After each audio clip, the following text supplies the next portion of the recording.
حاجة، لكن هما مطربين، يعني هما كان فيهم تراب كتير بس. فروحت بقى حطاهم كده، ورحت حط عليهم شوية الاريال وشوية الكلوروكس الالوان، وسبتهم منقوعين شوية، وبعد كده جيت دعكتهم بقوا زي الفل بصراحة. ما هما ما كانوش محتاجين دعك، لان هما ما كانوش مطربين، يعني هما ما كانوش فيهم بقع، هما بس مطربين بس.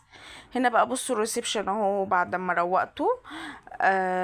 هو بيتبهدل بسرعة جدا وبيتروق بسرعة جدا. شلت بقى الخدديات، كانت الخدديات عاملة زحمة كتير على الانتريه، قلت بقى اشيلها عشان اعرف اطلعها ايه في العيد وكده. وهنا المكنسة بقى كنت كنست بالمكنسة، قلت بقى ايه هشيل المكنسة. بصوا الدنيا بقى اتروقت وبقت زي الفل خالص اهي، زي الفل وزي القشطة. هي بتتروق بسرعة.